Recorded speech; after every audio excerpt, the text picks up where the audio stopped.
Hola, buenos días, buenas tardes, buenas noches, según lo que corresponda.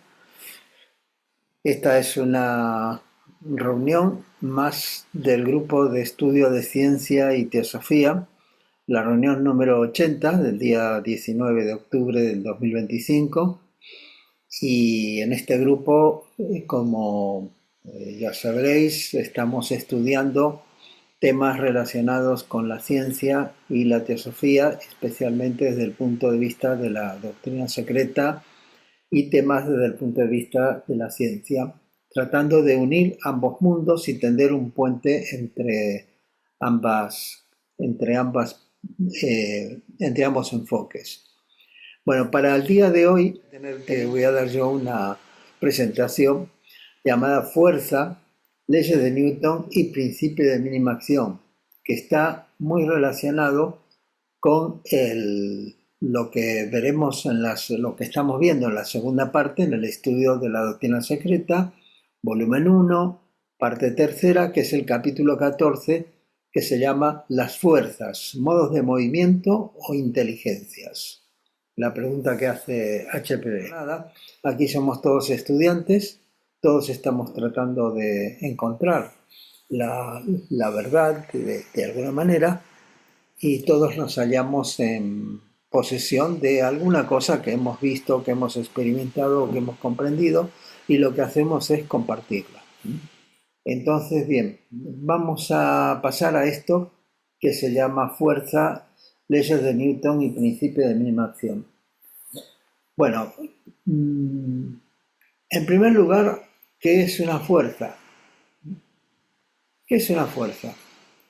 Bueno, porque estamos hablando en el capítulo de la doctrina secreta que estamos estudiando precisamente fuerza, decía, modos de movimiento o inteligencias.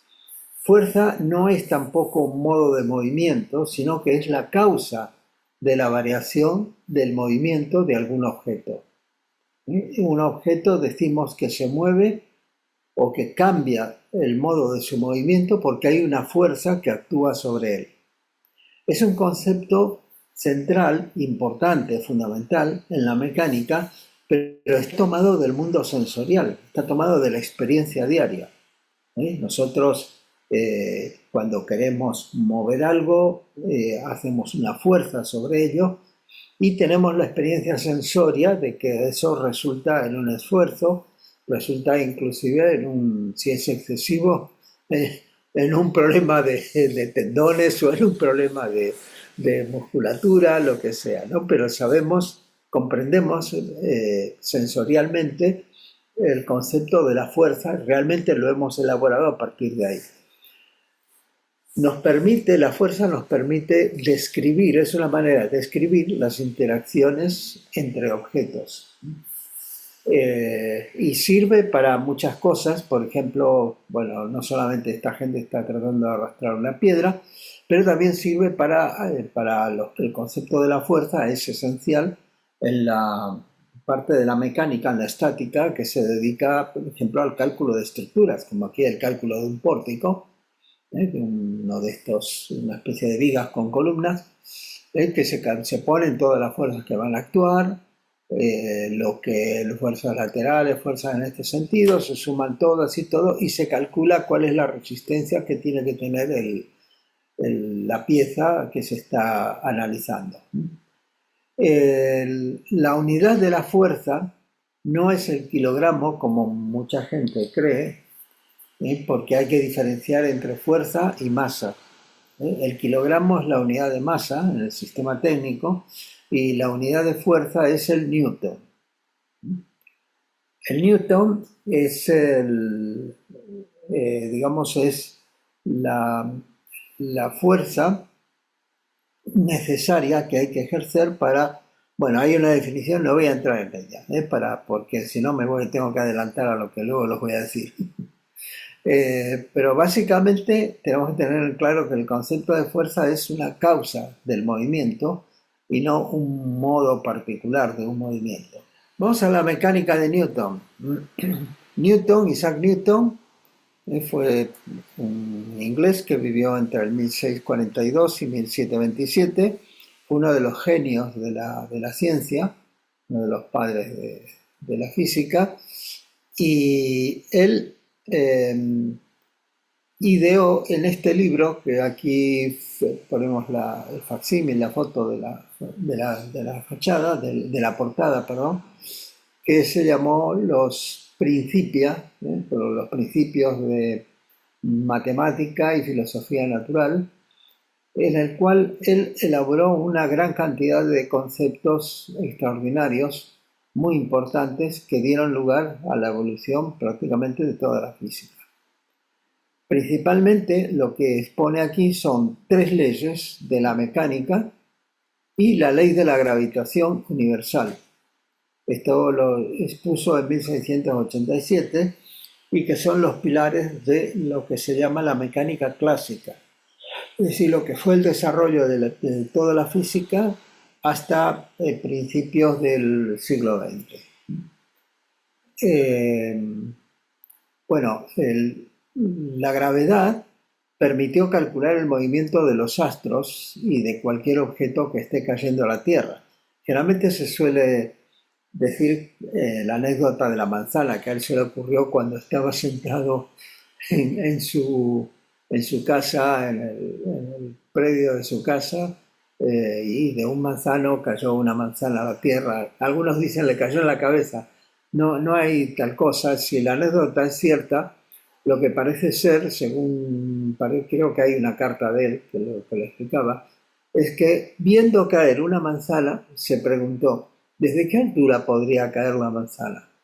Porque cayó desde una rama, dice, podría caer desde una rama más alta, sí, y desde mucho más alto, y entonces se le ocurrió que hay una atracción que ejerce la Tierra sobre cualquier cosa que esté a su alrededor, y a esa atracción le llamó la gravedad. Pero entonces el gran éxito de Newton es que permitió calcular el movimiento de los astros, de los planetas y de cualquier objeto que esté cayendo a la Tierra, las trayectorias de cualquier objeto. Concibió la gravedad como una fuerza de atracción que ejercen dos cuerpos entre sí, que es fuerzas a distancia, que es proporcional a la masa de los cuerpos e inversamente proporcional al cuadrado de la distancia que los separa. Newton explicó cómo actúa, pero no explicó qué es la gravedad. Es decir, dijo, bueno, por el hecho de tener masa, como la Tierra y la Luna, por el hecho de tener masa ya ejercen una fuerza entre sí. Vale, ahora vamos a ver las tres leyes de la mecánica, las tres leyes de Newton. La primera ley de Newton se llama la ley de la inercia y dice que todo cuerpo se mantiene en su estado de reposo o movimiento uniforme y rectilíneo, a no ser que sea obligado a cambiar su estado por una fuerza distinta de él, es decir, por una fuerza que actúa sobre él. Está la ley de la inercia, aquí vemos el caso, por ejemplo, la ilustración de un ciclista que tropieza contra una piedra grande, la piedra frena bruscamente la bicicleta y el ciclista, por la inercia del movimiento que lleva, pues sigue de largo y se va a caer. Esto es importante porque, claro, aquí tenemos que abstraer de cosas como son el rozamiento, las fuerzas, cualquier otra fuerza accesoria que pueda actuar, pero si imaginamos un cuerpo en el espacio, como pasa por ejemplo con las ondas, con los cohetes, etcétera, que están en el espacio y no cambian su estado de reposo o movimiento a menos que actúe alguna fuerza sobre él.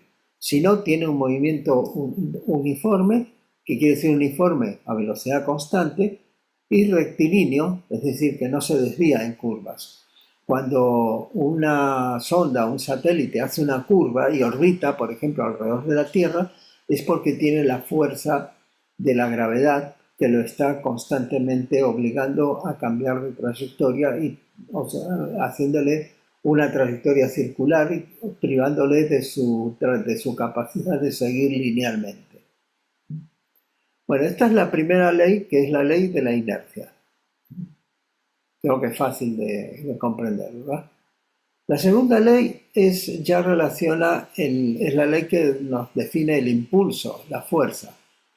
Y dice que el cambio de movimiento que tiene un objeto o un cuerpo es proporcional a la fuerza motriz impresa y ocurre según la línea recta a lo largo de la cual aquella fuerza se imprime. Es decir, dice que, por ejemplo, si aquí tenemos un jugador de golf que está golpeando una pelota, ejerce una fuerza F sobre lo que le llamamos F, de una cierta magnitud sobre la pelota, y entonces la pelota saldrá moviéndose en la dirección y sentido de esta fuerza F que le ha impreso el jugador, y podemos decir más cosas, que ahora las vamos a ver. Aquí, por contra, tenemos al mismo jugador de golf que le da con un palo, pero a un camión. Y claro, al camión ni lo mueve, porque resulta que no tiene fuerza suficiente. Entonces, lo que nos dice la segunda ley de Newton es que relaciona tres cosas: el valor de la fuerza, el valor de la masa que tiene el objeto que se trata de impulsar. Por ejemplo, el valor de la pelota de golf tiene una masa pequeña, creo que menos de 100 gramos o algo así, 100 gramos masa, y el valor de la aceleración medido que es la variación de velocidad por unidad de tiempo, es decir, metros por segundo al cuadrado. Si le da, ¿esto qué quiere decir? Fijaos aquí, ejerce una fuerza determinada, la masa es muy pequeña, entonces la aceleración es grande. Por eso la pelota sale a gran velocidad y puede llegar lejos. En el caso de que él golpee al camión, pues claro, ¿qué es lo que pasa? El camión tiene una masa muy grande, entonces la aceleración, que podría decir que es es el cociente entre la fuerza y la masa, la aceleración es muy pequeña y por lo tanto ni lo mueve al camión porque está el rozamiento, ¿no? Básicamente. Eso es lo que básicamente nos dice la segunda ley, el impulso y la fuerza, es decir, que la aceleración que adquiere un objeto, un cuerpo, debido a una fuerza, es proporcional a la fuerza que se ejerce sobre él, pero está dividido o es inversamente proporcional a la masa que tiene ese objeto. Cuanto más grande la masa, esto ya lo sabemos nosotros, no es lo mismo empujar el carro de la compra en un supermercado que empujar un coche, por ejemplo. Vale, entonces lo que nos viene a decir esta segunda ley es que las cosas no suceden porque sí, que hay causas para el movimiento, que son las fuerzas. Las causas del movimiento, representado aquí por la aceleración, son las fuerzas que actúan sobre él. Y esto es lo que nos dice un poco también la ley de karma, ¿no? Causa y efecto.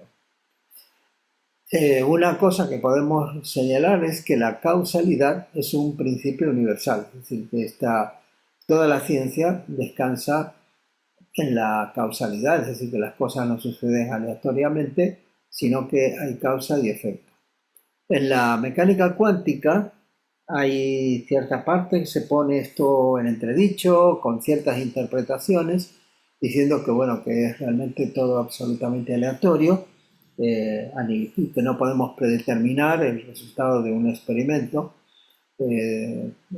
según el comportamiento cuántico, que es bastante extraño. Pero eso ya es otro tema y es para hablarlo más detenidamente. Y entonces pasamos ahora a la tercera ley, que es la de acción y reacción. Esta lo que nos dice que con toda acción, que es ejercer una fuerza en un determinado sentido, ocurre siempre una reacción igual y contraria. Quiere decir que las acciones mutuas entre dos cuerpos siempre son iguales y dirigidas en sentido opuesto. La Tierra atrae a la Luna con la misma fuerza que la Luna atrae a la Tierra. Es la misma fuerza en sentido contrario. Aquí es cuando el sistema no está en equilibrio, como en este caso, por ejemplo, esta persona está ejerciendo una fuerza sobre una mesa, la mesa está apoyada en el suelo y reacciona con la misma fuerza en sentido contrario. Por lo tanto, no hay movimiento y el sistema está estático, está en equilibrio.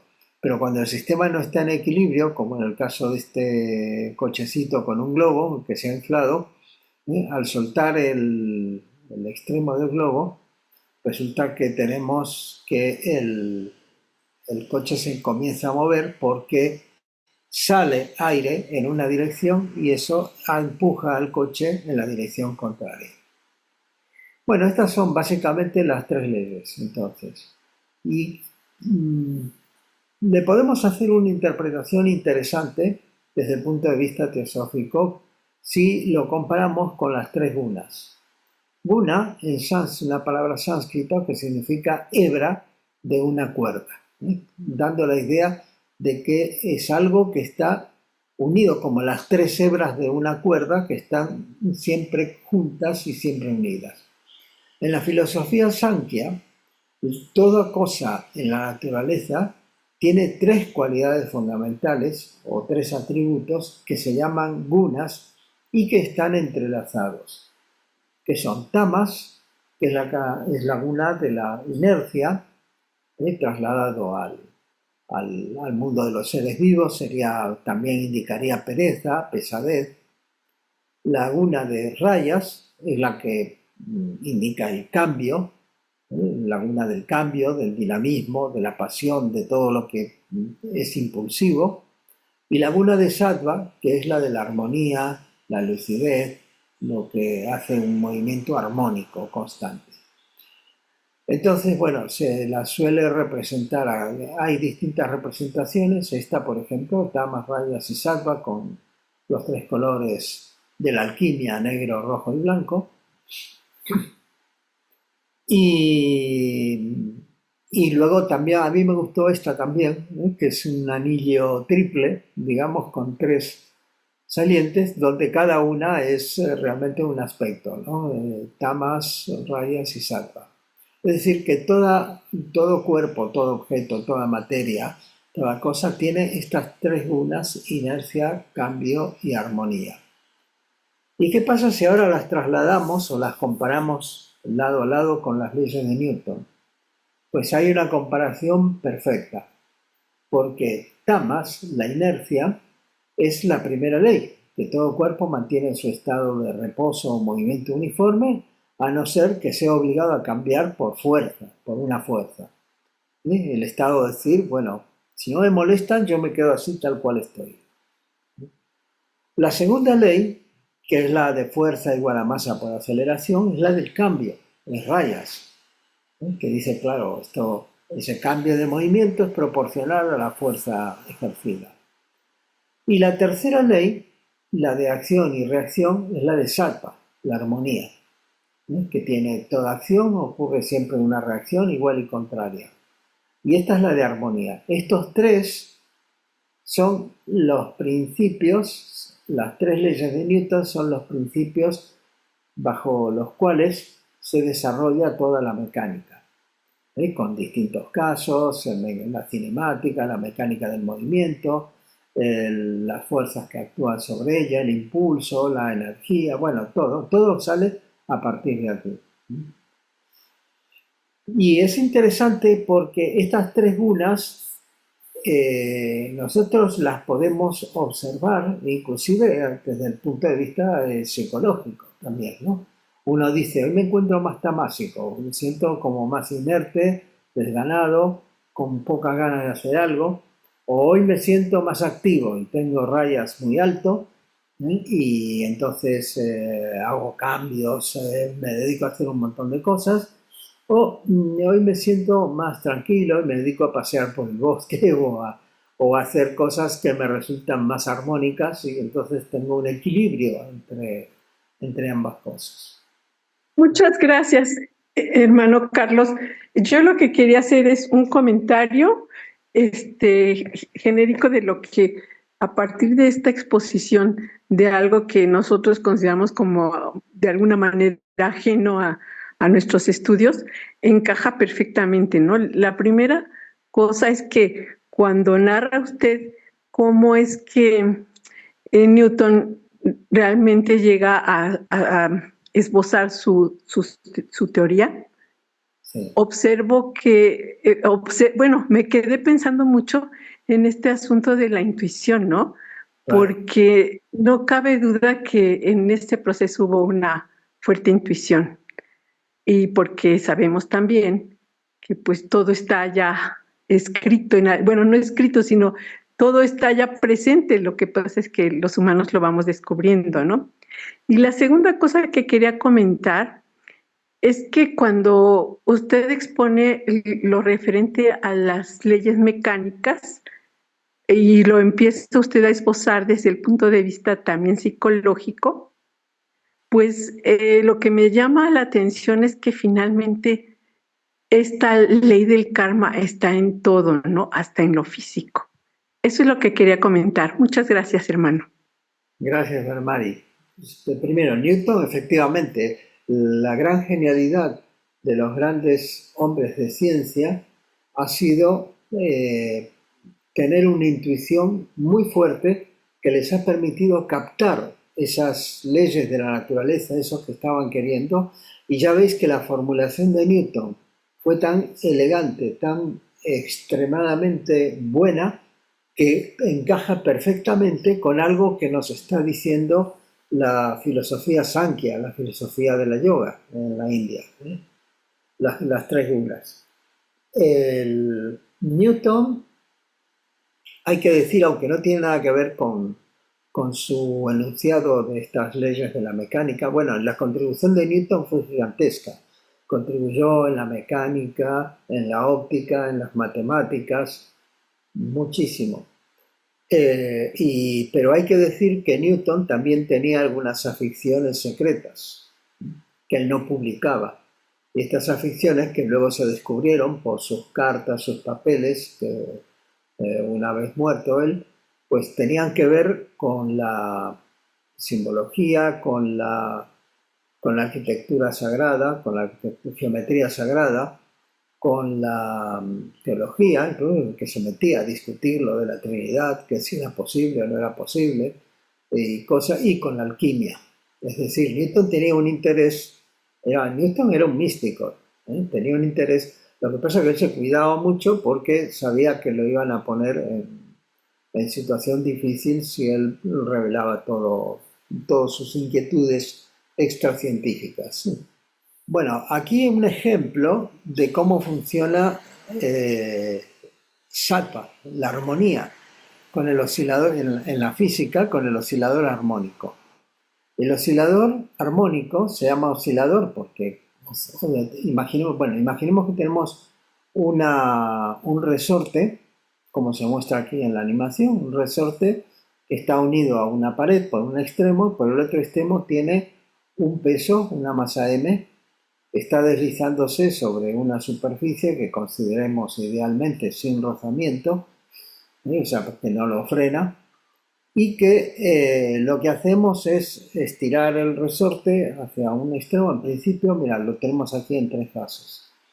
En principio está en equilibrio, entonces nosotros primero estiramos el resorte, con lo cual el resorte ejerce una fuerza que se llama de restitución, es una fuerza que se opone al desplazamiento que hemos hecho. Se dice que tiene una constante y ejerce una fuerza proporcional a ese desplazamiento. Si lo desplazamos poco, el resorte es poco, ejerce una fuerza muy pequeña, pero si lo desplazamos mucho, hay que hacer más fuerza para mantener el resorte estirado.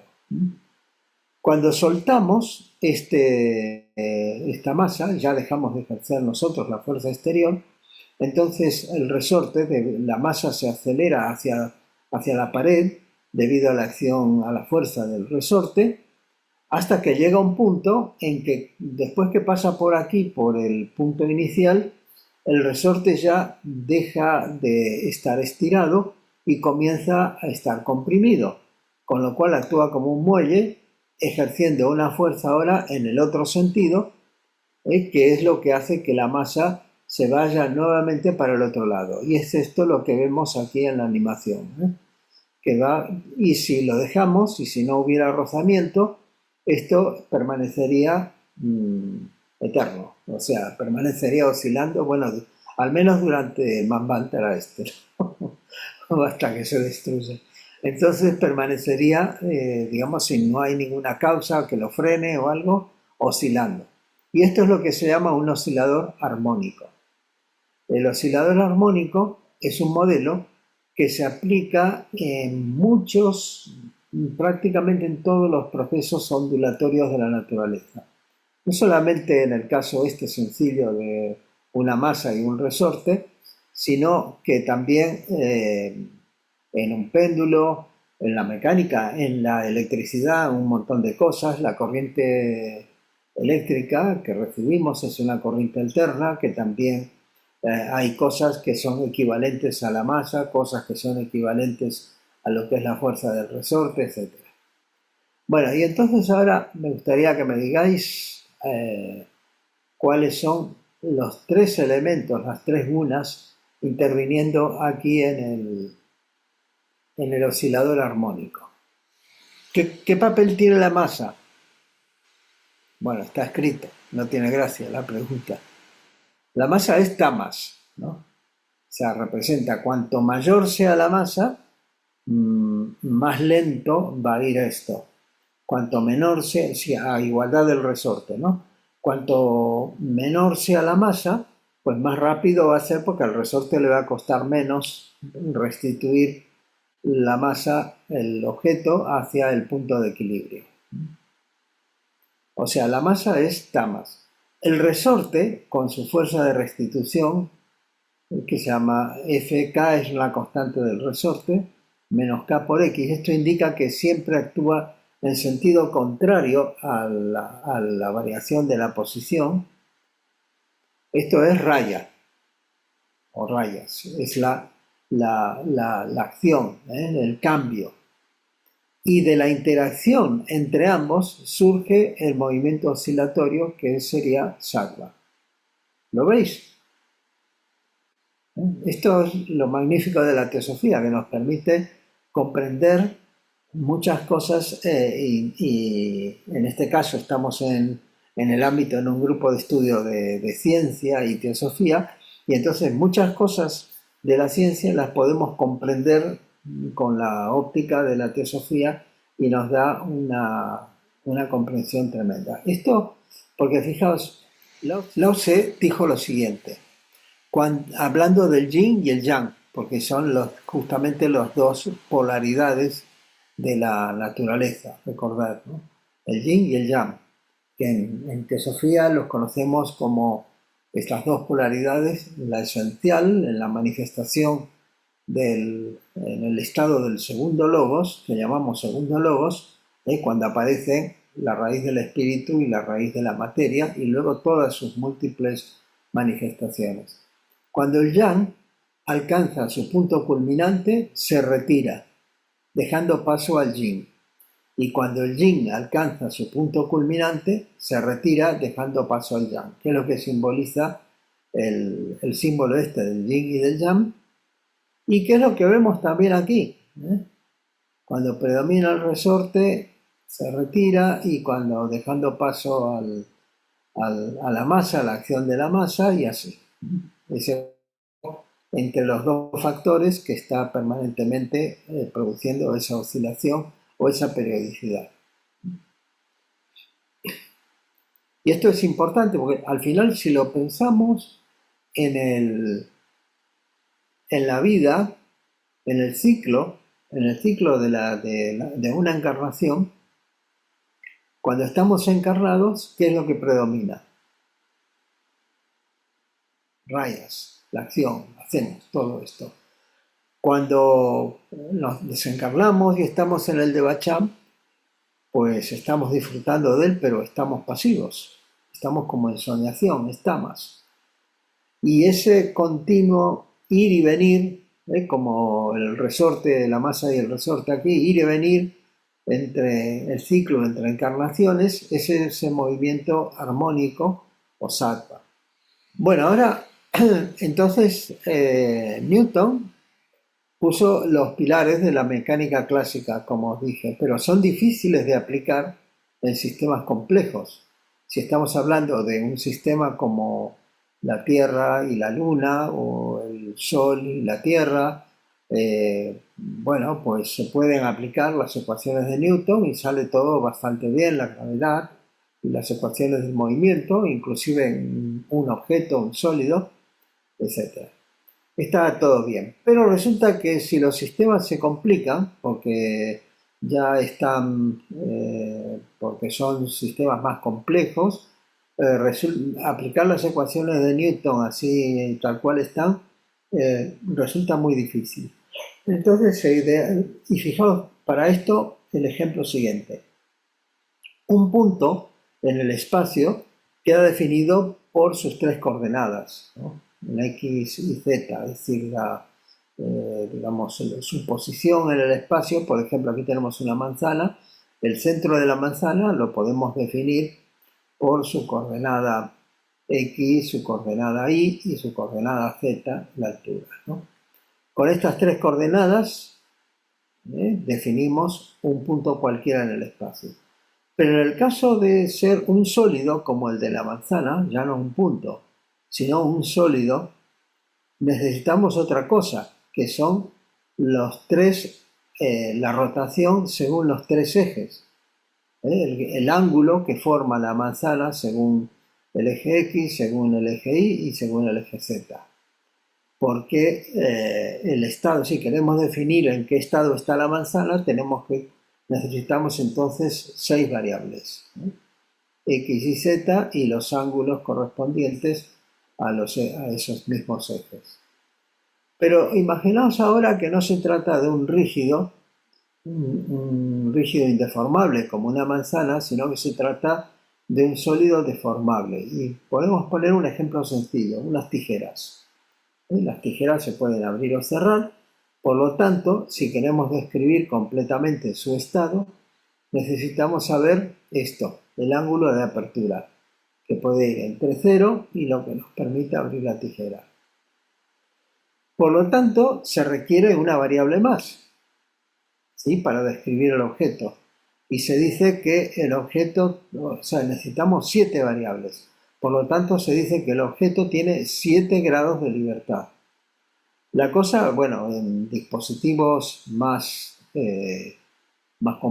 complicados, hay más grados de libertad y la cosa se complica bastante. Por lo tanto, aplicar las leyes de Newton para esto es realmente muy difícil.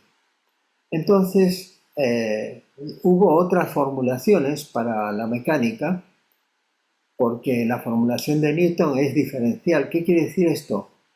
Que la idea de Newton se basa en entender en cada momento de un cuerpo, de la trayectoria de un cuerpo, qué fuerzas actúan sobre él, y con eso calcular la velocidad, la aceleración, y luego ir al siguiente punto, calculamos lo mismo y así. Hubo otro matemático, Lagrange, que elaboró una formulación basada en principios de conservación de la cantidad de movimiento y coordenadas generalizadas. Porque claro, las leyes de Newton aplicadas a coordenadas de rotación, por ejemplo, o coordenadas polares, es bastante difícil. Sin embargo, a veces hay sistemas que conviene usar coordenadas de tipo polar. Entonces Lagrange, bueno, definió un operador. En realidad no lo definió él, lo descubrió Hamilton, como luego vamos a ver. Un operador llamado lagrangiano, L, que es la energía cinética, que es la energía que tiene debido a la masa y debido a la velocidad, que es un medio de la masa por la velocidad que tiene al cuadrado, un objeto o un cuerpo determinado, menos la energía potencial, que es debido a la gravedad, a la electricidad o al magnetismo. Y se llama, aquí está un poco la fórmula, L es T, que es la energía cinética, menos V, que es la energía potencial. Aquí tenemos en el dibujo el caso de un péndulo, la bolita esta es un péndulo que está atado por una cuerda y que está oscilando.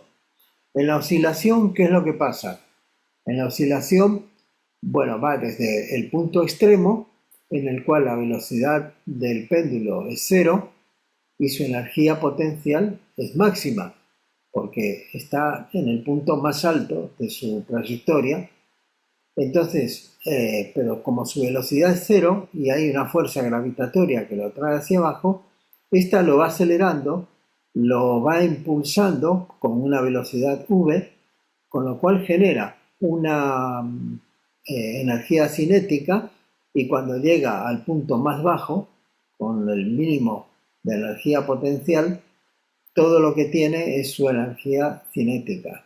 Y esa energía cinética pues luego se vuelve a intercambiar por energía potencial cuando pasa hacia el otro lado y así continuamente. Esto es digamos, un instrumento matemático que se utiliza para analizar sistemas un poco más complejos. Pero antes de seguir adelante por este camino, vamos a ver un antecedente pero muy interesante, y que es el principio de Fermat. Esto es de la óptica, ahora nos vamos a la óptica. En la óptica, sabéis que en la óptica, por lo menos inicial, la que supongo que todos habremos visto en el instituto, en la universidad, etc., todos tenemos las leyes de reflexión y de refracción, ¿no? Bueno, Pierre de Fermat, que fue un personaje muy interesante, de 1662, que fue, porque era abogado, pero al mismo tiempo era matemático y todo, y bastante enigmático. Hizo unos teoremas que, algunos de sus teoremas solamente hace muy pocos años que se pudieron demostrar. Dice, enunció, bueno, más que teorema era una conjetura, porque teorema pasa a ser cuando se demuestra, ¿no? Y se anunció en 1662 un principio de la óptica que describe de forma generalizada la trayectoria del rayo luminoso. Por ejemplo, bueno, os lo enuncio primero y luego vamos a los ejemplos. Dice, el trayecto seguido por la luz al propagarse de un punto a otro es tal que el tiempo empleado en recorrerlo es mínimo. En realidad, más que mínimo, es un estacionario matemáticamente, pero bueno, vamos a aceptar que es mínimo respecto a posibles variaciones de la trayectoria. ¿Qué significa esto? Mirad, aquí supongamos que tenemos un espejo y que tenemos aquí una fuente de luz. Bueno, las leyes de la óptica nos dicen que un rayo de luz que va desde esta fuente, por ejemplo un láser, se refleja en el espejo con un ángulo determinado que llamamos θ y sale reflejado exactamente con el mismo ángulo pero en el sentido contrario, con el mismo ángulo θ. O sea que los ángulos de incidencia y el ángulo de reflexión son exactamente iguales. Bueno, eso es lo que dice la ley de la óptica clásica, pero según Fermat, él lo veía desde otro punto de vista, que esto es cierto, sí, pero él lo veía de este modo, fijaos qué interesante. Él decía, la luz tiene que ir desde este punto, que llamamos S, a este otro punto que llamamos P. ¿Cómo lo hace? Si hacemos una trayectoria cualquiera, por ejemplo, acercándose más aquí hasta el punto A, al objeto que quiere alcanzar y luego ahí, pues esta trayectoria, claro, esto es más corto, pero esto es bastante más largo. En cambio, la trayectoria ideal es la que resulta la más corta.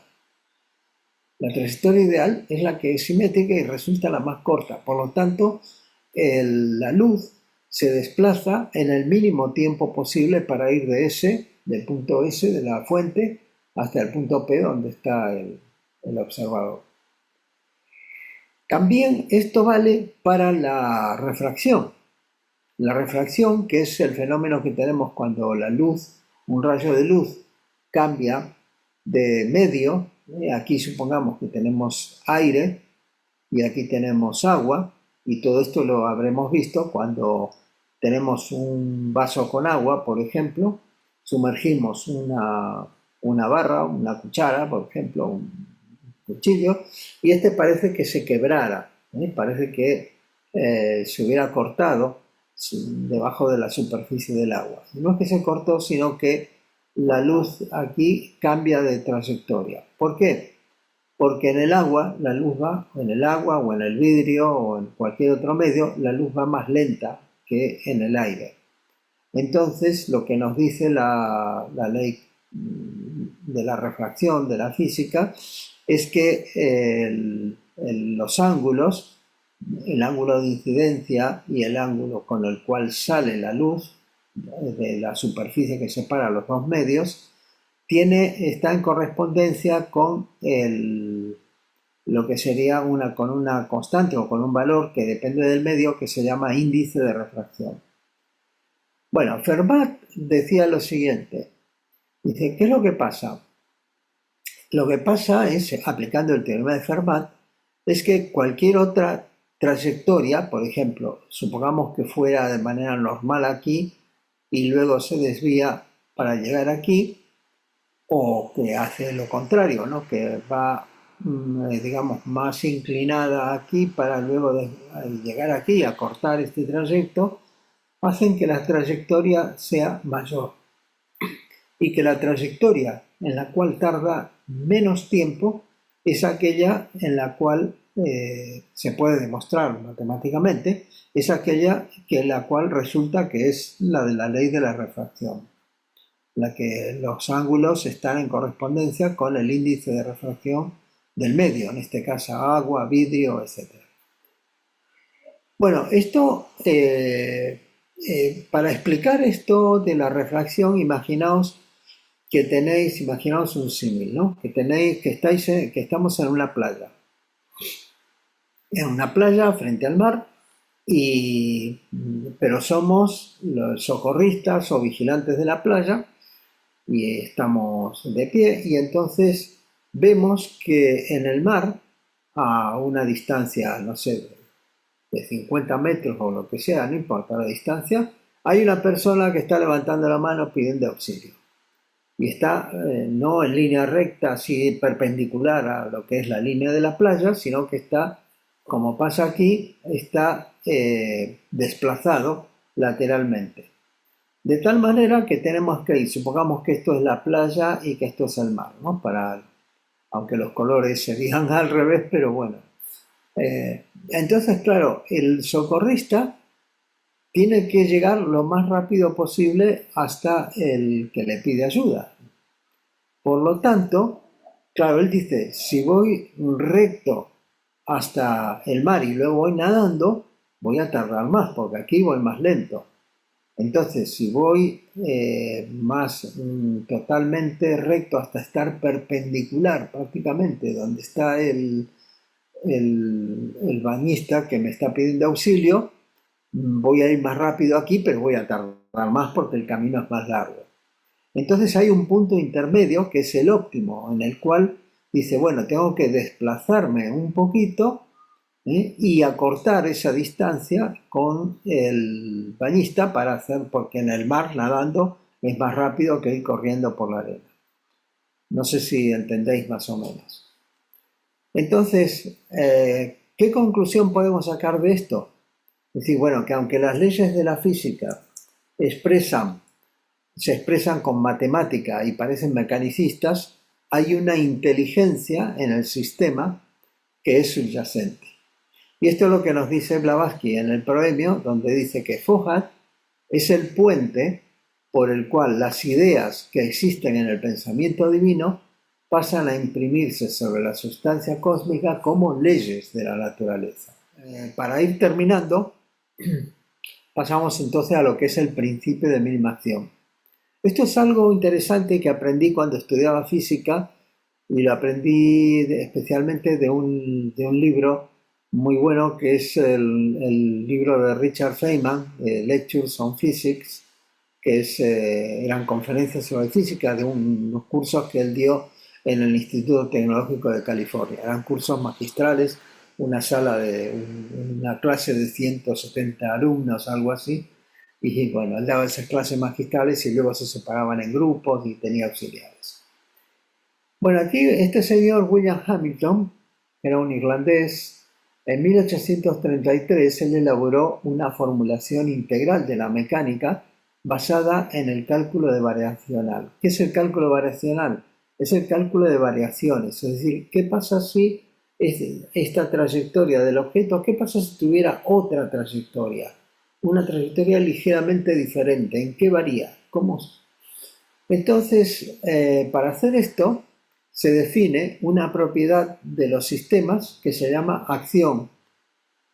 Se simboliza con la letra S y que es la suma, en realidad es la integral, la operación de integración matemática, de ese operador que hemos visto antes del lagrangiano, la diferencia entre la energía cinética y la energía potencial, en cada instante para una trayectoria determinada. Fijaos, aquí tenemos, por ejemplo, dos cuerpos o dos partículas. Una que, bueno, la azul, va hacia la roja. ¿Con qué trayectoria? Es atraída por un campo eléctrico o por la gravitación o lo que sea. ¿Con qué trayectoria va a ir? Entonces, no tiene velocidad, en principio está quieta, pero es atraída y por lo tanto va hacia ella. Bueno, tiene una trayectoria posible, que es la recta, y la recta que intuitivamente sabemos que sería esa. Si no tenía una velocidad previa, va a ir en línea recta, pero si tiene, y nosotros podemos decir, ¿y qué pasa si hace una trayectoria diferente como esta 2 o como esta 3? Bueno, lo que hacemos en el caso del principio de minimación o con el teorema de Hamilton es aplicar que digamos, qué variación hay de ir desde esta trayectoria de la 1 a la 2 o a la 3, qué variación en la acción, en S. Porque S es lo que tenemos aquí, S es esto. Lo que dice el principio de minimación es que el delta, la variación de la integral entre el movimiento entre T0, el movimiento inicial y el movimiento final del laplaciano integrado respecto al tiempo tiene que ser igual a 0. O sea que la variación, que alrededor de esto no hay variación. Si yo cojo una trayectoria apenas ligeramente diferente, será prácticamente igual. Entonces, esto es lo que nos dice que esta es la trayectoria correcta la que va a seguir. En cambio, si sigo esta trayectoria, la variación de esta trayectoria a otra parecida, por ejemplo, no es igual a 0, hay bastante diferencia. Y por supuesto, entre la 2 y la 3 hay mucha, y entre la 1, la 2 y la 3 hay mucha. Entonces, esas variaciones, lo que nos dice, o una forma de enunciar, tal cual está en la Wikipedia, por ejemplo, del principio de minimación, es que de todas las trayectorias posibles que transcurren entre el instante T0, el instante inicial, y el instante final, TF, el sistema escogerá aquella que minimice la acción S, que la haga mínima, esa acción que es esto. Los procesos, esto significa que los procesos en la naturaleza ocurren de modo que la acción puesta en juego es mínima. Realmente es estacionaria, bueno, es una cuestión, es un tecnicismo, ¿no? Que puede ser mínima, una silla de montar o un máximo. Del principio de minimación se pueden deducir las leyes de la física en distintos ámbitos, que es lo que hizo Richard Feynman. Richard Feynman fue un premio Nobel y bueno, era un físico teórico importante y él tiene un libro que son 3 volúmenes. Cuando yo estudiaba física lo usábamos con consulta y tenía una forma muy sui generis, muy especial que lo quería hacer atractivo, ¿no? Entonces, claro, aquí nuevamente vemos la inteligencia de las leyes de la naturaleza, no solamente ahora en la óptica, como lo adelantó Fermat, sino que más tarde Hamilton lo generalizó con el principio de mínima acción. Y entonces, esto nos recuerda o lo podemos relacionar con aquello que nos dice Blavatsky, y esto está en los diálogos de la logia Blavatsky, que dice: Fohat es el agregado de todas las ideaciones creativas o espirituales arriba y de todas las fuerzas creativas y electrodinámicas abajo, en el cielo y en la tierra. Lo de arriba y abajo significa, en realidad, ¿qué es lo que significa? En el cielo, en lo que es espiritual o lo que es inclusive en la ideación, y abajo en lo que está manifestado, en la que sería la tierra. Y bueno, esto es, para terminar el ejemplo, que no solamente en la mecánica de las cosas inanimadas de la física, sino, os voy a poner un ejemplo sencillo. Las aves, ¿cómo hacen para volar de un edificio a otro? Pongamos, ¿no? Quieren volar desde aquí, desde esta cornisa hasta esta otra cornisa.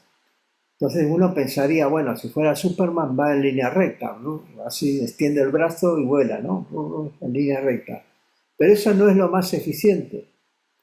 ¿Qué es lo que hacen? Hacen una curva así, realmente sería como una parábola, ¿no? Esto, que se lanzan, se zambullen hacia abajo, ganan velocidad, ganan energía cinética, recorren una distancia y luego van hacia arriba y se van frenando y llegan aquí justo frenándose. Depende del rozamiento, de las condiciones, si hay viento, si no hay viento, etcétera, pues entonces puede ser necesario que tengan que batir las alas o no. Y bueno, este es el caso de un animal, pero sigue el mismo principio de economía de toda la naturaleza. Y con esto he terminado. Bueno, No había visto donde terminaba el segundo párrafo, que este sigue el mismo principio de economía de la naturaleza. Y lo que quería preguntarte, Carlos, es ¿cuál se deriva de cuál? ¿O este principio del mínimo gasto de energía o se deriva del principio de economía de la naturaleza o es al revés? De bueno, todas formas, están íntimamente relacionados, ¿eh? todo está íntimamente relacionado, que son como dos aspectos de lo mismo, ¿no? Lo del principio de economía de la naturaleza no tiene una enunciación formal, porque puede ser que el gasto que haya que hacer, un gasto de energía, pero que ese gasto de energía es aprovechable de otra manera, etcétera, ¿eh? Pero lo que hay que hacer es tener una constante, digamos, una línea, básicamente, que tratar de correlacionar, ¿no?, las ideas. Es decir, Sí. hay realmente una organización en la naturaleza, hay una inteligencia y esa inteligencia actúa en todos los niveles, básicamente. Correcto. Lo vemos mucho en la evolución, el principio de economía. Bien. Por ejemplo, en el reciclaje en la naturaleza está basado en el principio de economía Mm. y nada, lo vemos en muchos casos, ¿eh? Si pudieras ahondar un poco más en este asunto del equilibrio visto a partir, bueno, primero que nada, más bien a partir de las leyes de la naturaleza, ¿no? Porque, bueno, pues finalmente es la ley de leyes, ¿no? De alguna manera. Si pudieras ahondar, yo te lo agradecería. Gracias. Si pudiera ahondar, perdón, es que hay una palabra que no te entendí bien. Si pudiera ahondar el equilibrio a A, par- partir... a- a partir de esto que nos has explicado y que se relaciona Ah, justamente con las leyes de la naturaleza. Sí, claro. Bueno, creo que es fácil. gracias. Gracias, Bermani. Creo que los equilibrios no son estáticos, ¿eh? Cuando hablamos del equilibrio, a veces pensamos que, bueno, voy a estar, inclusive a nivel psicológico, voy a estar tranquilo en casa o mirando un atardecer y tranquilidad, etcétera, sino no son estáticos, no existe eso. Siempre hay movimiento. La cuestión es que en el equilibrio lo que hay es un equilibrio entre las fuerzas. A veces se dicen, por ejemplo, se habla de las gunas y se habla de Tamas, y a Tamas se lo pone como el malo de la película. Dice, eres un tamásico, o esto es tamásico, o no comas alimentos tamásicos que te hacen pesado para trabajar, para hacer las cosas, que te vuelven pesado, no, hay que evitar lo tamásico, la tierra es tamásica, todo esto. Pero es un equilibrio. A ver, yo, por ejemplo, mirad, en lo psicológico, a veces decía, cierta inercia es buena, es necesaria. No puedes estar permanentemente según lo que viene cada momento. Tú tienes que estar, percibir, decidir y luego actuar.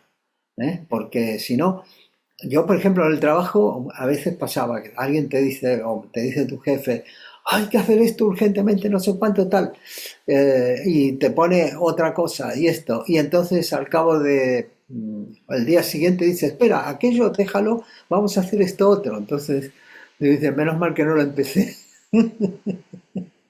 ¿Por qué? Porque esos cambios, cuando hay muchos cambios frecuentes, un poco de inercia es necesario. Si vas en un coche, por ejemplo, la inercia del coche es necesaria, es buena, un poco.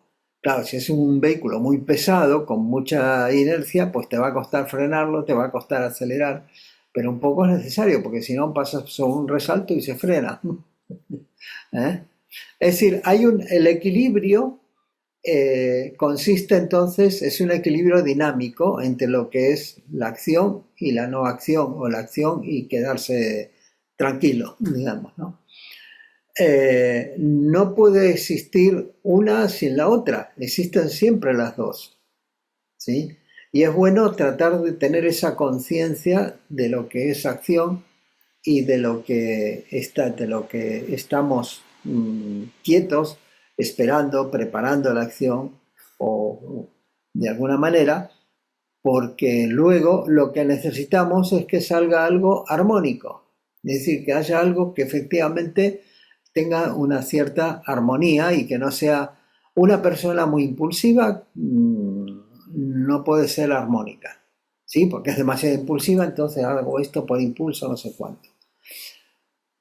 Y todo tiene sus consecuencias y las consecuencias de no haberlo pensado, no esperarse un poco. Si es demasiado tamásico, se espera demasiado, es un procrastinador, deja para muy adelante todas las cosas, tampoco, porque todo hay que actuar.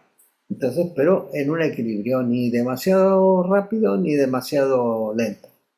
Cada uno tiene que ver ese ritmo y tiene que juzgarlo, pero si lo trasladamos al terreno psicológico o al terreno de la vida, estas tres leyes nos indican eso. Y aparte la ley de acción y reacción, es decir, todo lo que hacemos reaccionará sobre nosotros, tarde o temprano. No solamente las fuerzas, sino también los pensamientos, los sentimientos, las acciones, todo. Accionan sobre el otro, pero también reaccionan sobre nosotros de distintas maneras. Muchas gracias, hermano Carlos, pero en realidad pudiéramos decir que durante el proceso de manifestación siempre toda la naturaleza y por supuesto nosotros nos movemos en un equilibrio dinámico y que ese equilibrio dinámico finalmente pues va a estar guiado también por esta ley de acción-reacción, que finalmente es la ley kármica, ¿no? ¿Eso pudiera ser una conclusión? Sí, mira, hace un tiempo escribí un artículo para el Teósofo que se llamaba algo así como el flujo es el lenguaje, no, el flujo es el proceso de la naturaleza. El fluir es el proceso de la naturaleza.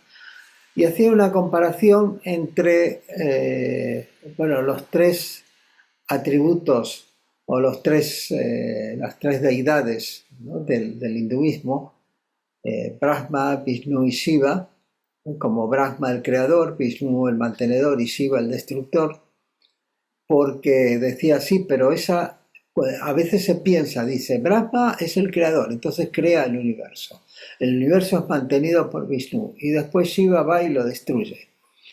Pero eso nos da una idea muy pobre, es una idea estática que no se corresponde realmente.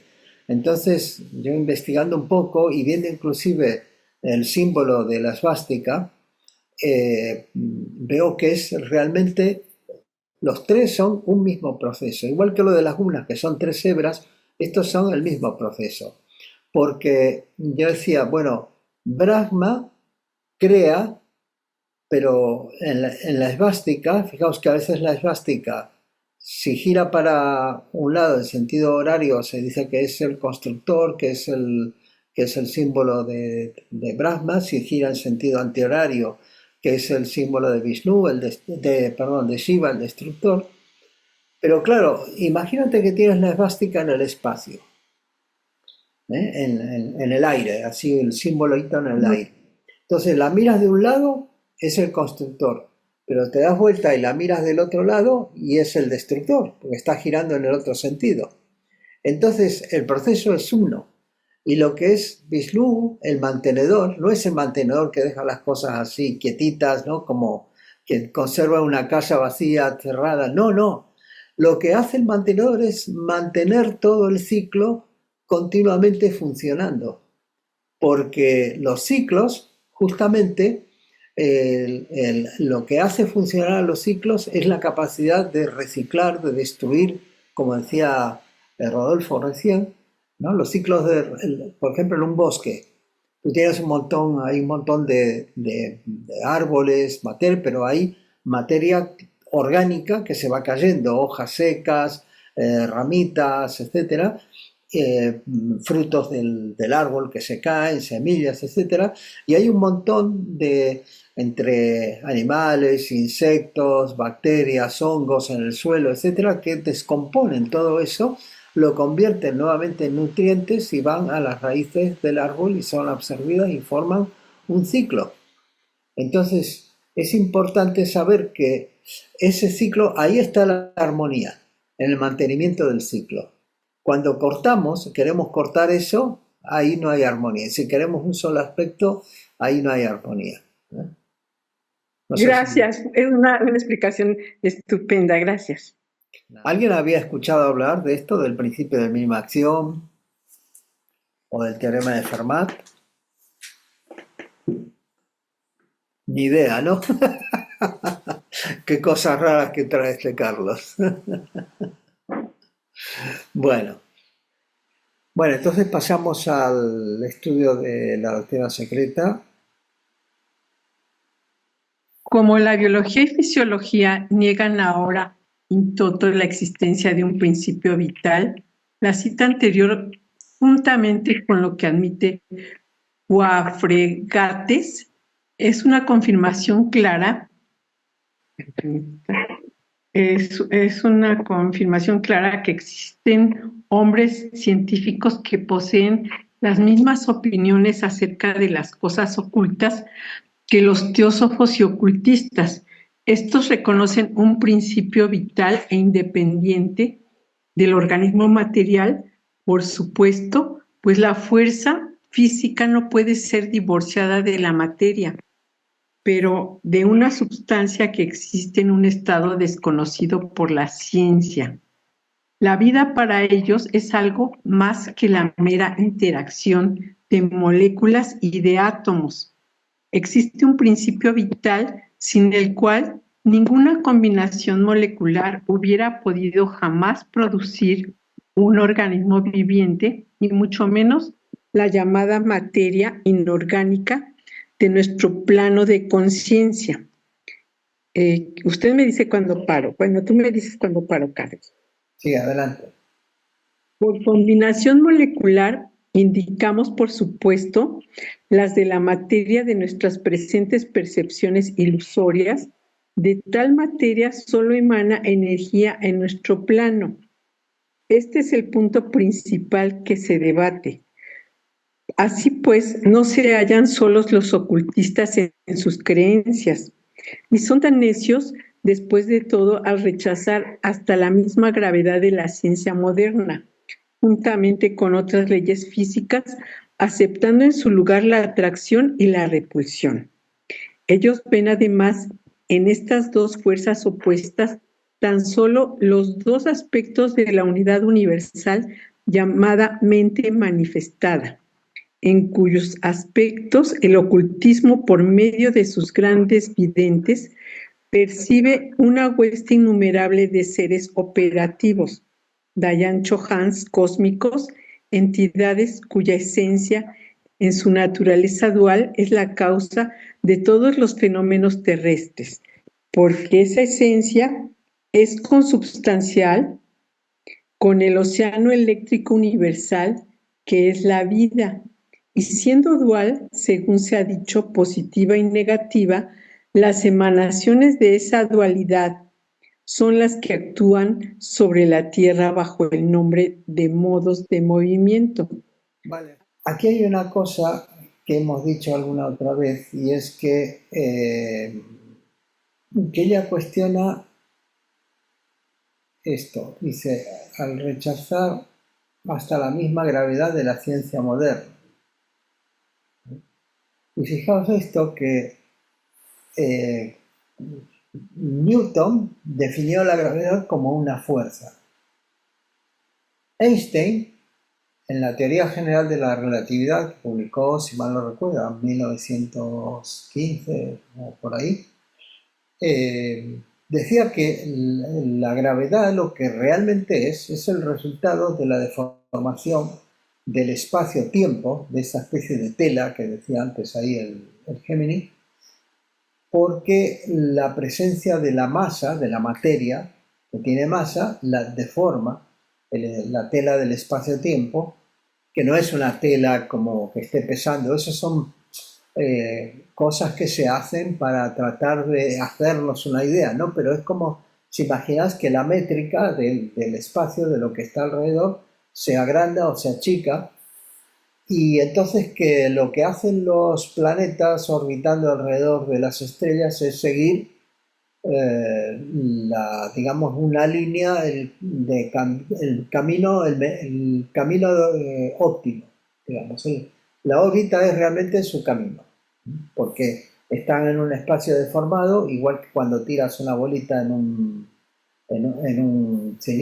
cono, que empieza a girar y está dando ahí, gira porque sigue el camino, sigue la métrica del espacio.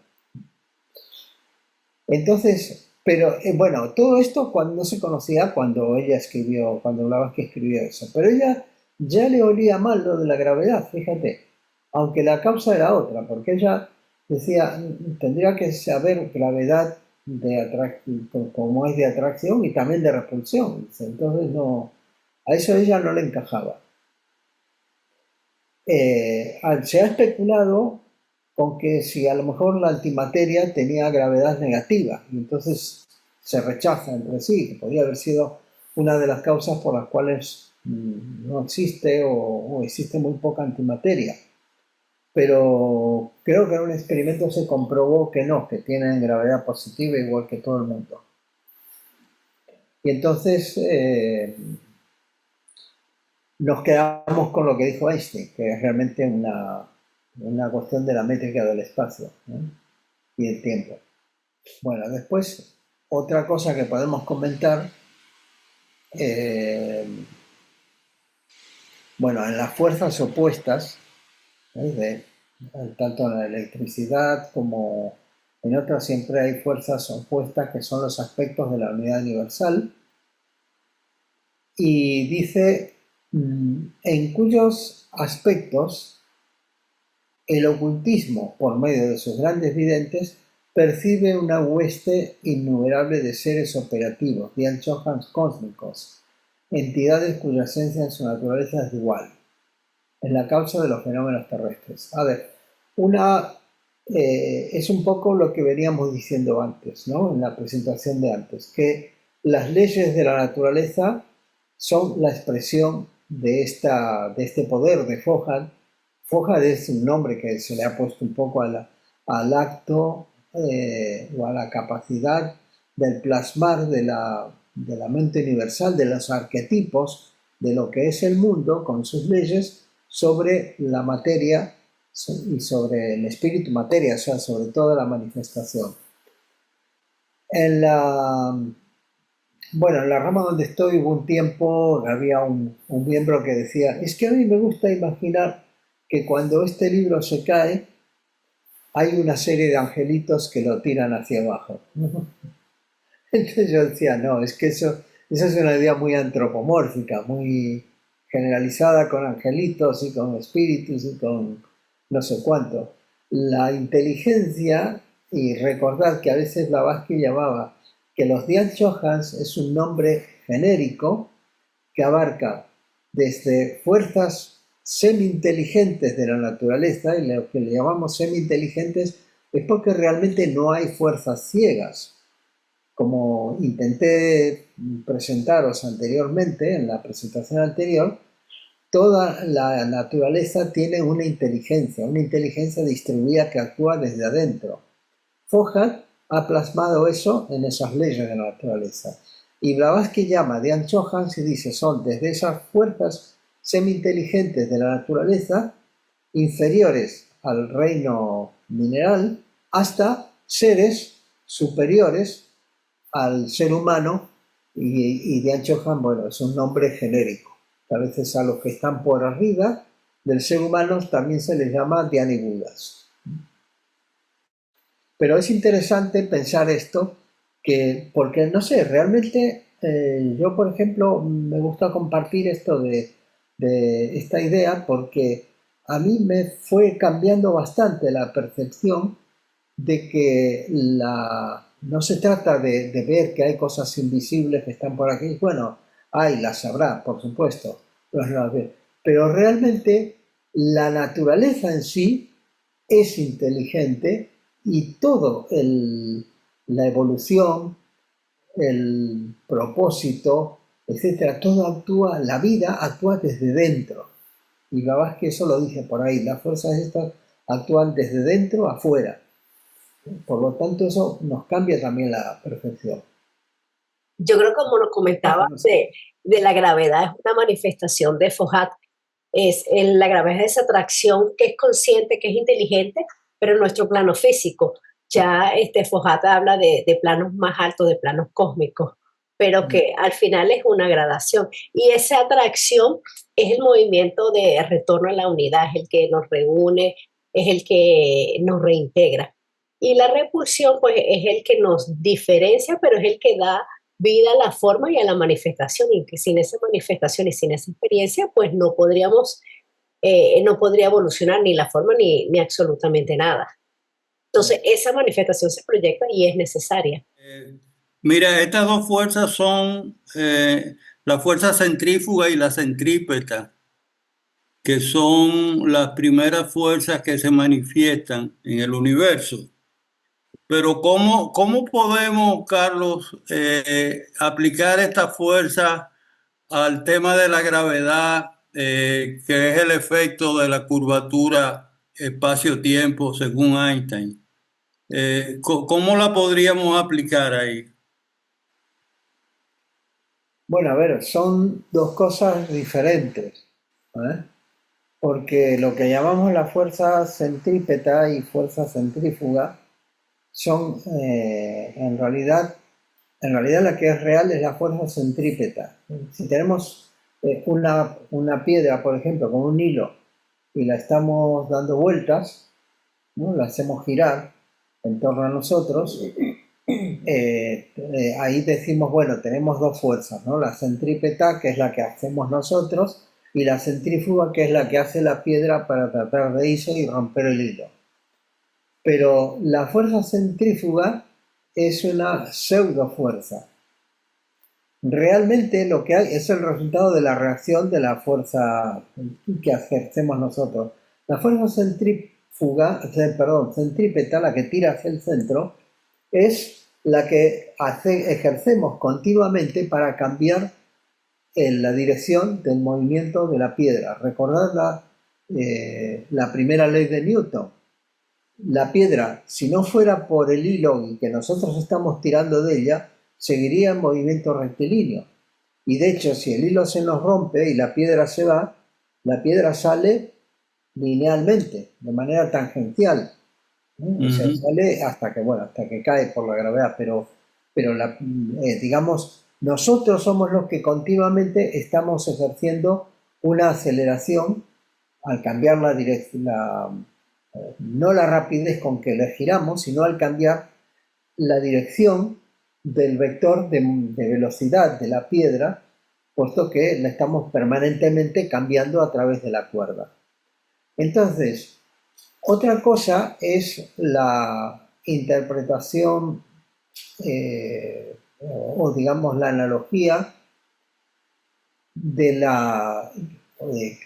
esoterismo, de lo oculto, con la fuerza centrífuga y centrípeta, que se entienden más bien como las presiones o los impulsos de manifestación hacia afuera, si corresponde decir hacia afuera entre comillas, y de retracción hacia adentro, que es parte de lo que es la manifestación cíclica. Manifestación manvantara, centrípeta hacia adentro,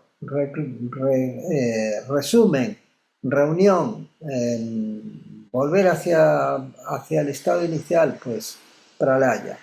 Entonces, estas dos fuerzas, ese equilibrio entre las dos fuerzas es lo que da lugar a todo lo cíclico. No sé si más o menos, Rodolfo. Más o menos tengo, la explicación tuya me da una idea, pero todavía no llego a cuajarlo bien el tema.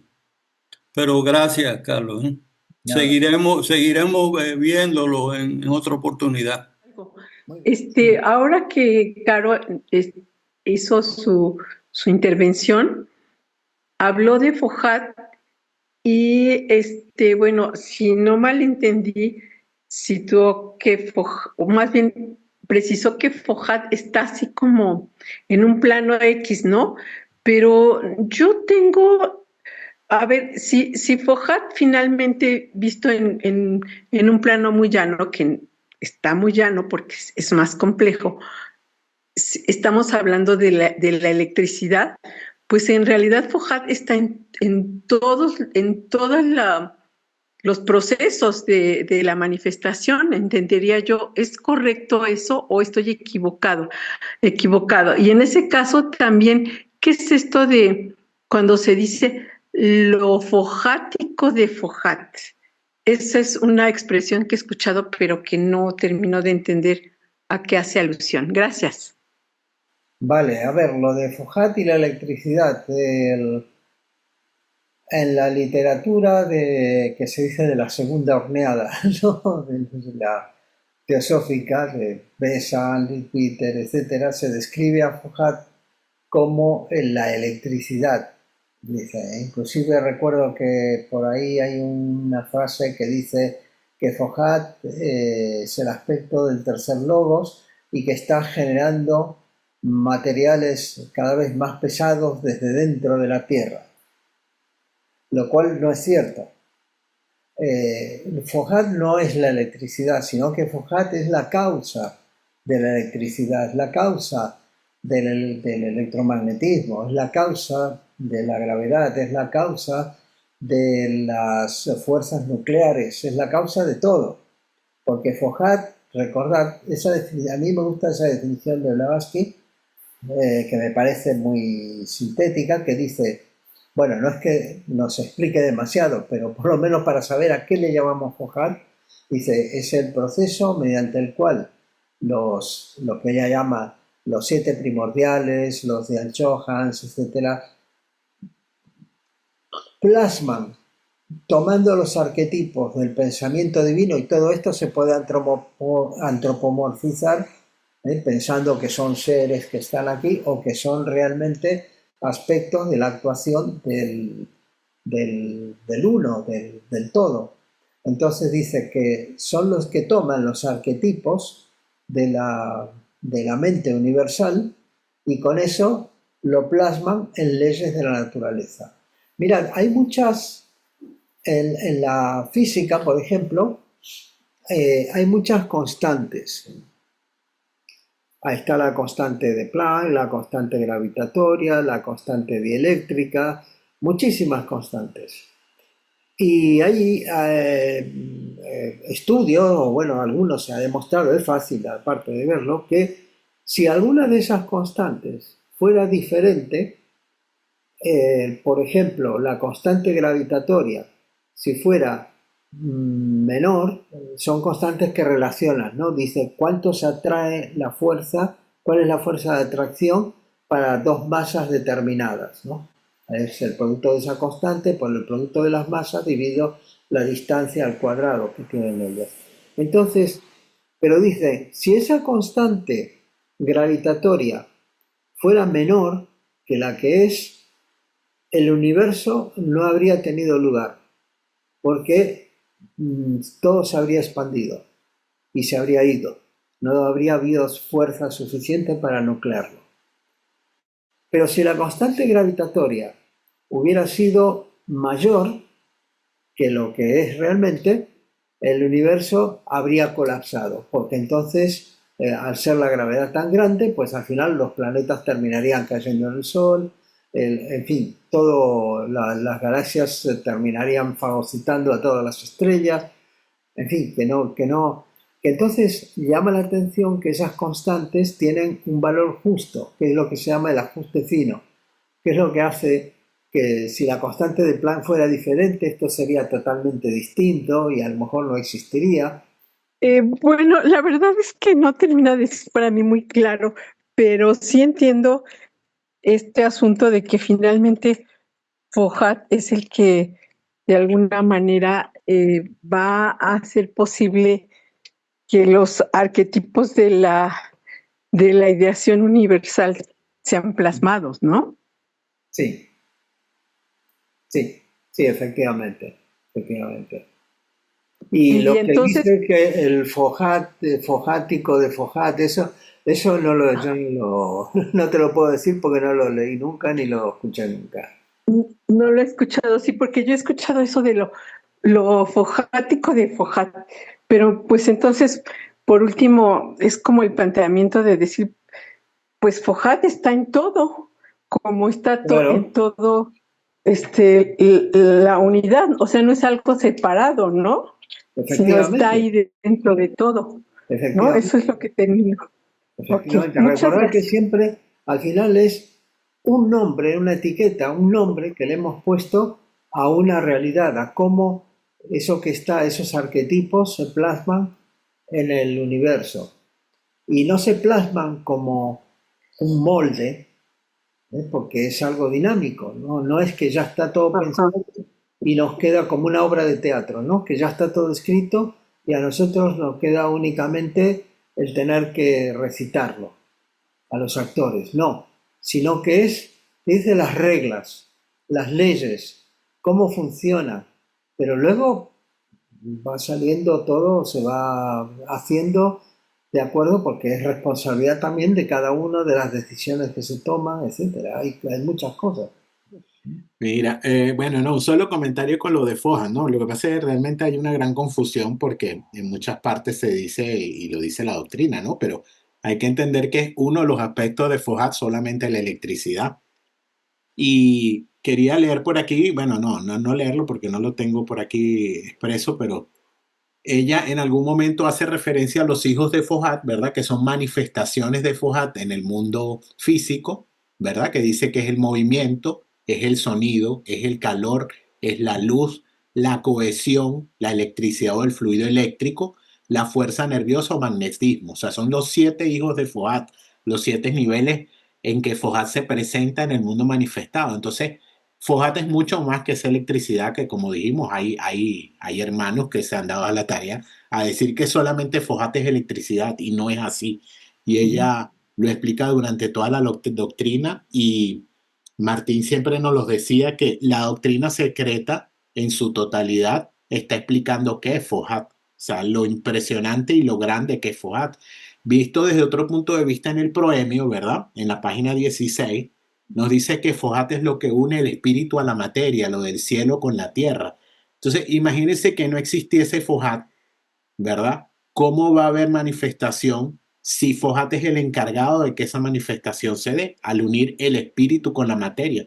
Que sabemos que es lo mismo, pero en el aspecto manifestado es esa dualidad, esa polaridad que existe.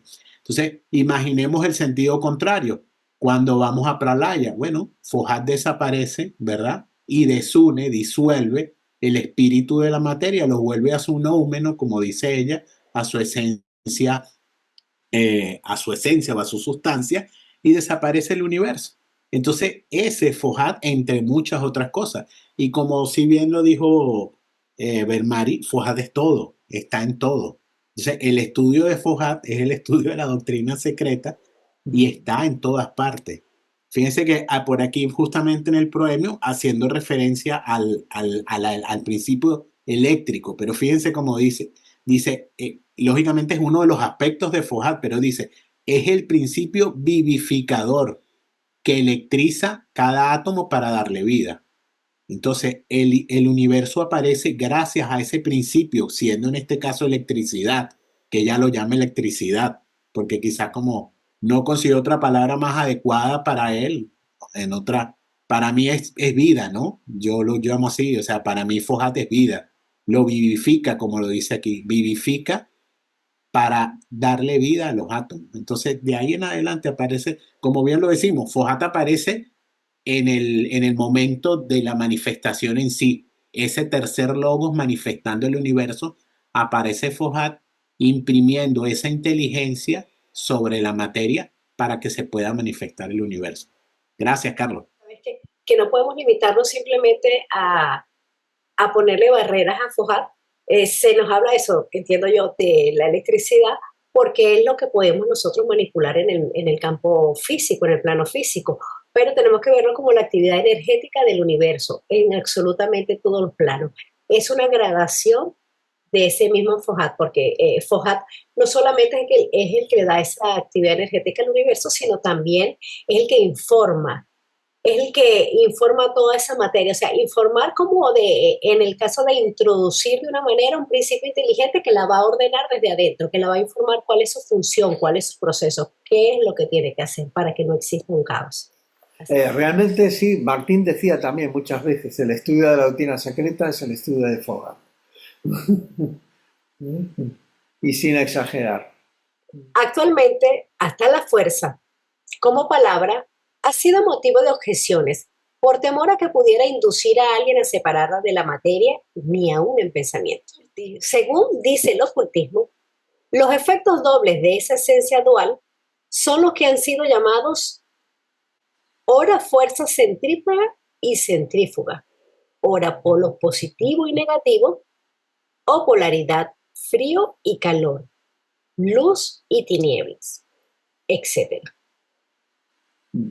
Se sostiene además que hasta los mismos cristianos griegos y católicos romanos demuestran ser más sabios al creer, aun cuando relacionándolo y refiriéndolos ciegamente todos ellos a un Dios antropomórfico. Entonces dice, demuestran ser más sabios a creer en ángeles, arcángeles, arcontes, serafines y estrellas matutinas. En resumen, en todas aquellas deliciae humani generis teológicas que rigen a los elementos cósmicos, que la ciencia lo es al negarlos por completo y abogar por sus fuerzas mecánicas. Porque éstas obran con frecuencia por inteligencia y precisión más que humanas. Eso ves, esto es lo que aquí habla, fuerzas mecánicas, porque estas obran con frecuencia con inteligencia y precisión más que humanas. Esto es lo que quería presentar al principio, ¿no? Con el principio de mínima acción y con todo esto. No obstante, se niega que exista tal inteligencia y se atribuye a la ciega casualidad. Pero así como de Maistre estaba en lo cierto al llamar a la ley de gravitación meramente una palabra que había reemplazado a la cosa desconocida, Soires, asimismo tenemos nosotros razón al aplicar la misma observación a todas las otras fuerzas de la ciencia. Y se nos arguye que el conde era un entusiasta católico romano. Citaremos entonces a Le Couturier, igualmente entusiasta como materialista, que decía lo mismo, como también lo hicieron Herschel y muchos otros. Muy, muy interesante, y yo creo que el texto este final que acabas de leer, que habéis acabado de leer, de la fuerza de atracción y repulsión, ¿no? Y yo pensaba, sí, claro, Foat en el nivel, su manifestación en el nivel físico, ¿no? Es el electromagnetismo, ¿no? Y bueno, luego en el astral tendrá otro, y mental, o en los otros campos de existencia otras manifestaciones, ¿no? Pero aquí en el físico es fundamentalmente el fenómenos electromagnéticos. No es solo el electromagnético, es todos. Todos. Electromagnetismo, gravedad, fuerza fuerte. Bueno, fuerza ahí voy, ¿no? Porque todavía no se ha casado la gravedad con, como sabes bien, no se ha casado la gravedad con la mecánica cuántica, ¿no? Que explica los fenómenos electromagnéticos, queda fuera, ¿no? Y de hecho, la teoría relativista es una interpretación geométrica de lo que sucede, pero no va al fondo de la cuestión, ¿no? ¿Por qué masas se atraen, ¿no? Ya. Entonces, claro, decía yo, bueno, atracción y repulsión, si es un principio universal, general, también tendría que presentarse, ¿no? Y entonces me acordé de este Alan Guth, el que al final de la década de los 70 sacó esta teoría de la presión negativa, o sea, los campos de Higgs sobreenfriados. Y entonces, pues, de repente hay una gran liberación de energía, y ello crea una gravedad negativa, ¿no? Que explicaría el Big Bang original, ¿no? Y sucede solamente en un muy pequeño instante. No sé si estáis familiarizados con esto, con a la presión negativa fenomenal de los campos cuánticos de Higgs que generaron y se creó esta descomunal repulsión gravitatoria, ¿no? Que empujó todas las regiones del espacio a separarse, ¿no? Bueno, y es quizá de todas las teorías de Big Bang la que hoy todavía está más aceptada. Bueno, no sé que haya salido algo muy, muy reciente que no he seguido, ¿no? Y entonces digo, bueno, si el señor Alan Guth estaba en lo cierto, y lo cierto es que hubo esa repulsión original que creó esa energía que hizo estallar una concentración de energía, materia, digamos, en un espacio muy pequeño, expandirlo, ¿no? Sí, la inflación. Sí, la inflación. Periodo Pues, inflacionario. también, entonces, en tal caso, la gravedad, el fenómeno de la gravedad también presenta, entonces es interpretado como un fenómeno cuántico, y también presenta la repulsión y la atracción, ¿no? Y se cumple esta ley universal, física y metafísica, ¿no? Que acabamos de leer en este texto de Elena Blavatsky. Bueno, es una conjetura, ¿eh?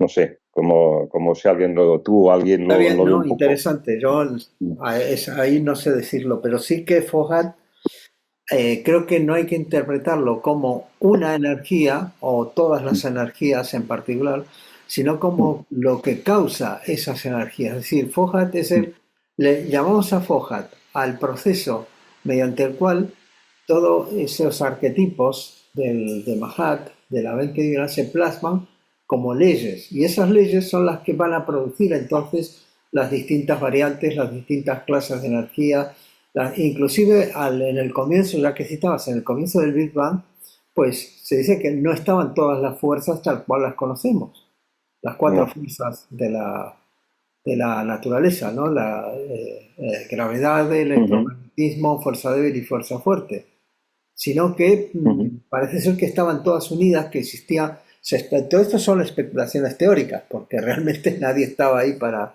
existirlo, pero el hecho de que, claro, si no estaban los núcleos atómicos constituidos, no había núcleos, no había partículas todavía, entonces era como una sopa energética y una sopa cuántica, y digamos, y no, todavía no había esto. Entonces, no sé, es realmente, pero es muy interesante perseguir el rastro a todo esto para tratar de entender un poco más, y a veces estas cosas nos ayudan a entender también lo que leemos en la doctrina secreta y en la doctrina secreta viceversa, ¿no? Entender un poco lo de la ciencia.